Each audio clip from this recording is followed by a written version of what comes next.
Hello, everybody, and welcome back to the Enterprise Dish. It is, Rick and I are both in the Midwest.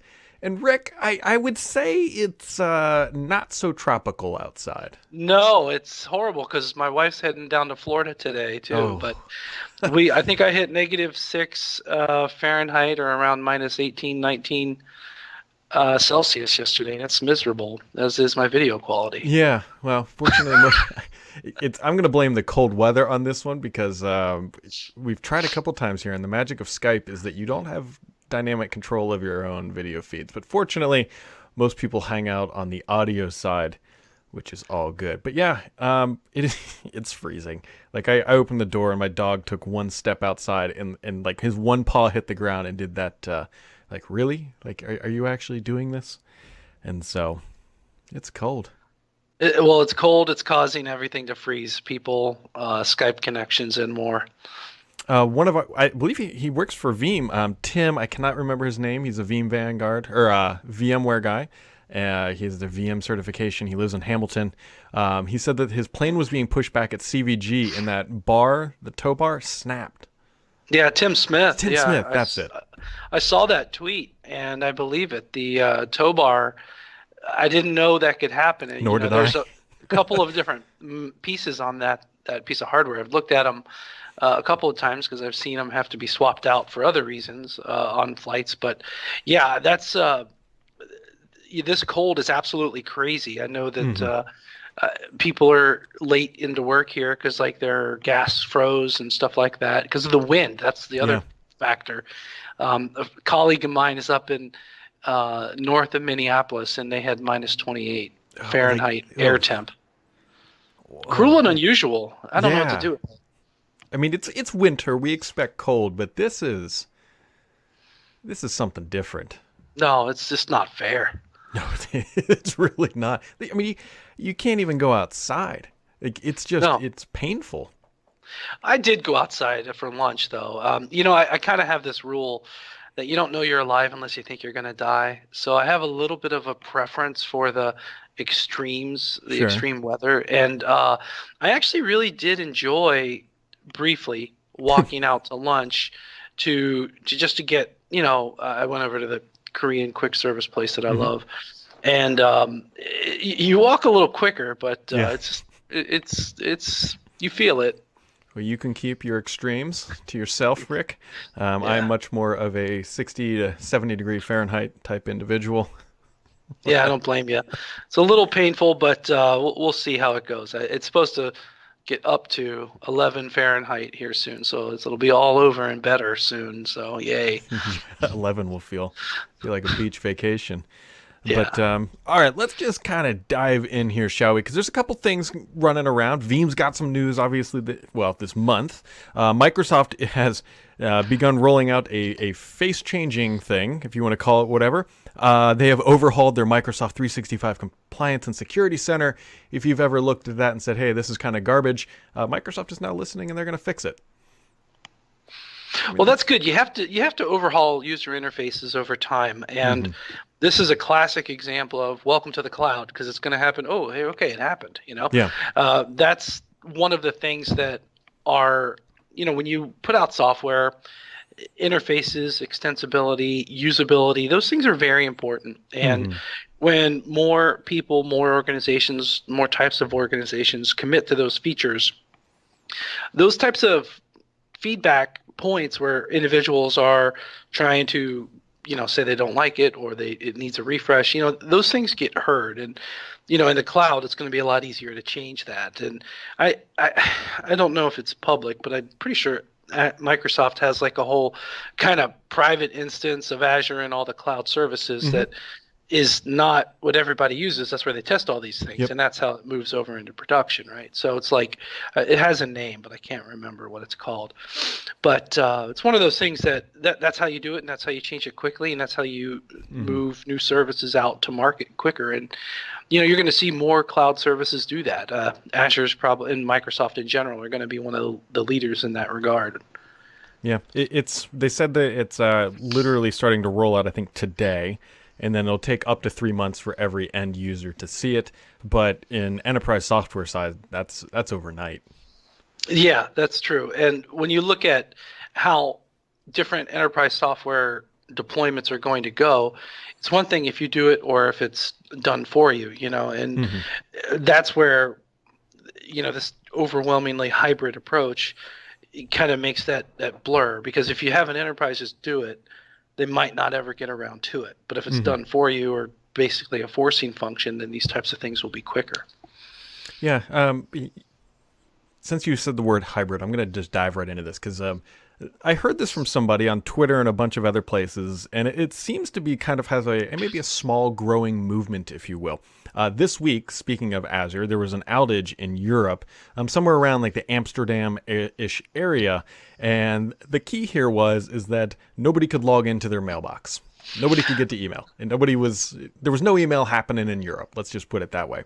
And so what a couple of people pinged me, they said, hey, we've kind of got this idea that we've been brewing around, and it seems to make a lot of sense, is that email should be on premises. And that if you're going to do other stuff, that's fine in the cloud, but email is the backbone of a lot of corporations because if Teams goes down or Slack goes down or whatever, you fall back to email. And so the idea was that, hey, maybe you should just keep your email localized. I'm curious if you have any opinions or thoughts on that, or if you should keep your email in the cloud. Well, actually I have a lot of thoughts, and I'm trying to look up and get the facts to tell you about this, right? But I thought it was actually hilarious. So I'm looking at this. Yeah, so it's like I remember they put was it the Amsterdam region was that's what they used to call Western Europe. Hmm. And then they Yeah. put the Ireland one way west of it and they called it North. Did you ever remember that kind of Yeah. debacle naming? But whatever. Whenever I hear about that, I just can't gravitate away from that. But to the point of, Office 365 mail services and maybe other Azure services related unavailable. Email is a mission critical app, and then things that depend on it, Teams, Skype for Business, Hmm. and taking that away from people will really disrupt the chasm. It's loosely analogous to with the old Office power outage, right? Yeah. So I actually think that people have a chance to actually be a little bit more productive. It comes down to individual responsibility, meaning if I need to get stuff done, I Hmm. close my inbox Sure. and I get stuff done. In fact, I'm on the phone with you, even though it didn't fix my blurry video. I took my phone and I always keep my data off, by the way, unless I know I need it, because I Hmm. don't want to get distracted. I use Wi-Fi in the Yeah. office and in the house and all. But it's like if I'm not in the house or at the grocery store or in my office or wherever I might be, I'm probably going somewhere and I don't want to be distracted by the phone. A phone call will come in, Hmm. but not like every email, every Yep. Slack, Teams. I use Google Voice, so that's where my texting goes. Hmm. So it's like the only thing that's going to happen on my phone when I turn off Wi-Fi is a calendar reminder, a phone call, or my carrier telling me that my bill was paid via credit card, which comes as a text Yep. message from the device, right? So Yep. that's really the only things that are going to come up and distract me. But that's when I need to get stuff done. So like when I'm talking to you, I turned off Wi-Fi. And it's on silent, but it's like one of those things if I Hmm. keep going over. But when you look at the worker in an office, and if they don't have their email, they need to be able to be productive. So I would be fine without that. In fact, it's actually very comforting to not have your email. But I can understand how organizations get a little anxious about that. Email on premises as a solution is not a solution. You do not see people evacuating Office 365 going back to Exchange on-prem. In fact, I don't even think anybody's deploying net new Exchange deployments on-prem, or at least they shouldn't be. Even in spite of a recent kind of bruise from an outage, Office Hmm. 365 is still the way to go for your email. Conversely, you don't see people, you know, checking out of Salesforce and installing Siebel on premises for CRM. It's just no. Yeah. It's just too much the logical choice right now. So yeah, this was an anomaly. It was pretty wide scale, I guess, but that doesn't, to me, break the idea of the model. Hmm. These are the types of things, honestly, if Microsoft has more of it, they're going to make changes to be more resilient against it. And I look at what like what Veeam does. We have this story around Office 365 for when we back it up. We don't back it up as if we're expecting the service to go down. We're just backing it up so that organizations can have control of the data. So where I'm going with that is if there was a situation where somebody needed a piece of data that's in their email, but they can't get to their email, they could get to the backup and they can have that. So there's a lot of ways to go about it, but installing Exchange on-prem is not part of the solution. Yeah, I mean, I think we can all argue that Microsoft's cloud or AWS or Google Cloud, or pick your provider, is going to have better uptime and availability than your local deployment. Definitely. Microsoft and Amazon specifically almost have unlimited resources at their disposal, and if they can't keep it online, an IT shop with limited resources is going to have a harder time. Yeah, I agree with that. There's and the same thing when it comes to like even the colo decision that some people face, and I run my lab in a colo because it's just honestly a better place. It's a better arrangement. They're better at the network. They're better at the power. They don't yell at me when I bring in boxes of crap. I mean, it's just great. And speaking of Azure, by the way, Microsoft is making Windows Server 2019 GA is now available on Azure as infrastructure as a service. If you've been waiting on that, you can go ahead and do that. Although I don't have all the details of it, but I was reading on a sysadmin forum on Reddit this morning that there's a bug with Windows Server 2019 related to the recycle bin feature of Active Directory, that it was corrupting forests. So don't take that as truth yet, but there was definitely people saying, hey, I can replicate this problem, and you might just want to wait. Well, this 2019 release as a whole, everything from the GA, not GA, sure, to the kind of and that was from Ignite in September all the way till now. We're still kind of sorting through it. I think the Evaluation Center, you can download it online now. This just underscores a need for testing any change, critical app, and I'd put Active Directory absolutely as a critical app. And what services are going to run on Windows Server 2019. So this is just a call to test, and we have situations where products don't function as expected, but then we also have situations where administrators may implement it in a different way too. So there's nothing but evidence in all of our IT history that there's a call to do testing on these things, and just make sure you don't have any surprises. And so nothing surprises me anymore, but I am going to get on the 2019 bandwagon myself, which is kind of funny because we actually support it now, and I haven't done the upgrades on some of my systems in the colo over there. Yeah.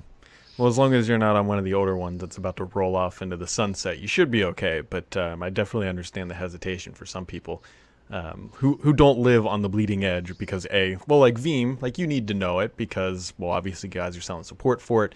But if you're a large company who's just more not on the bleeding edge, and I don't blame you, take your time. Oh yeah, absolutely. Take your time. I talk to enterprises every day that are N-1, N-2. They get a little cagey when I start talking about Windows Server 2016. They're still in 2012 and on 2, and that's okay. I've seen everything from major version -1. I've also seen organizations prefer the after the first patch, that type of approach and more. So it's all over the place. But again, testing and in preparation are going to just make sure you don't have any surprises, whatever the platform. Yeah, it's been a windy day and of bandwidth all over the place. Your video was excellent for a while. It came back, but then there's a cloud that is coming this way. It's probably the double polar vortex or something. Who knows? Double polar vortex striking down our bandwidth between our servers. Although physically, Rick and I really aren't all that far apart, so it's who knows. Who knows? But there is some good news out of the Veeam camp this month. Veeam announcing that they've raised $500 million, not a small chump of change. And you guys have also released some new software, so good things obviously happening on the green team up there. Yeah, minus the 54 millisecond latency for my 100-mile drive from me to you. A lot of good things going on here. So we've had a long relationship with Insight Ventures over the years, and it actually goes at least officially all the way back to 2013 or 2012 if I remember right. And then even before Veeam was a company, our founders had a relationship with Insight as well.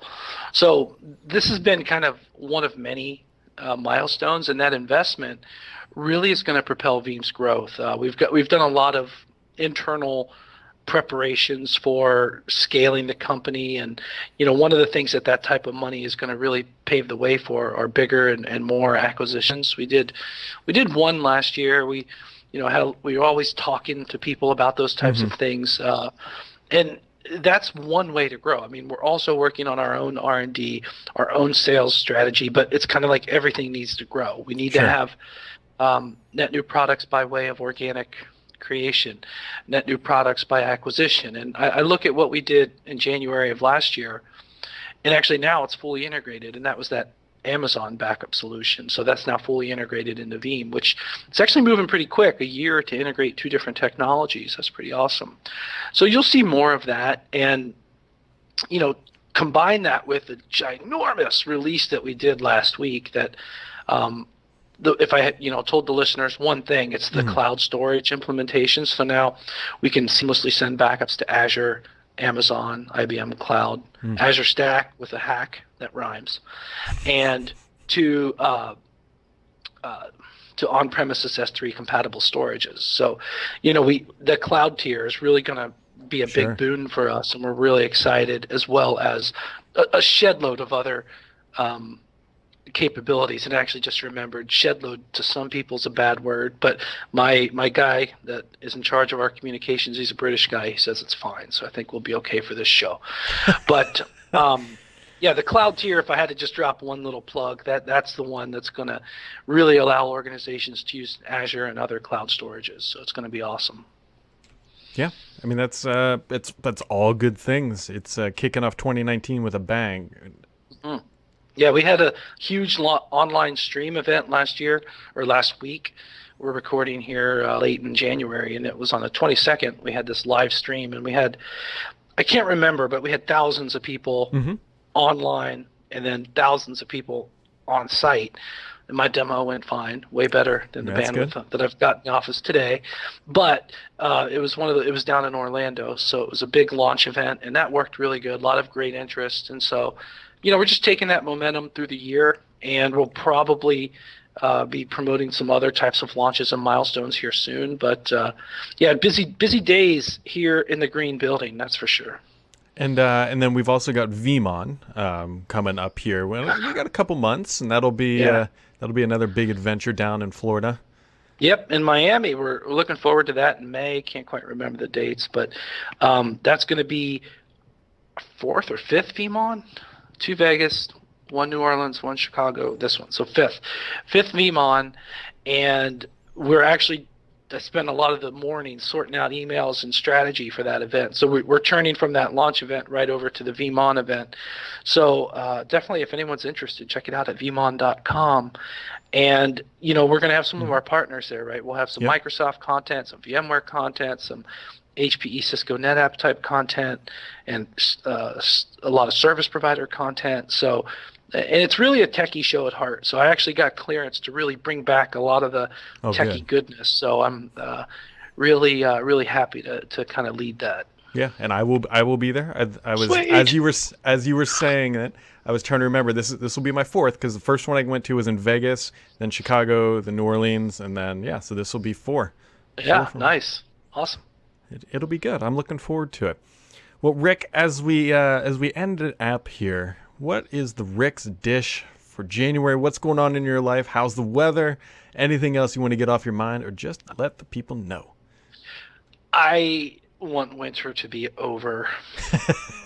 So one of the times we were talking about the biking, as you might have heard, I had the shoulder surgery. Yep. I'm out of the sling now. I go to the doctor in like 2 weeks to hopefully get like a final clearance, and I'll be able to get back on the bike. So winter gone, back on the bike, bring me summer back. That's what I'm dishing for. I can relate to that. Just something warm. Anything warm other than the space heater at my feet right now sounds fantastic, to be honest. Yeah, I had to wear 3 pairs of socks the other day. This cold is not fun, guys. No, this is... It's not. There's no other way to describe it. If you are somewhere warm listening to this, just know that we're both jealous. Yes, crawl in your freezer. That's how we roll. Well, with that, Rick, I very much appreciate your time taking your. I know you've got a busy schedule there. Veeam's doing a lot of good stuff, and we're going to be talking about it all through 2019. And everybody else, make sure to hit up Veeam if you are interested, because Rick and I will both be there. I'm sure we're going to be doing this podcast again live from the show floor. And there's just a lot of goodness going on in the green neighborhood. All right, Rick, we appreciate it, and we will catch everybody else here next time. Make sure to hit that subscribe button, and everybody else have a good day. Catch you later.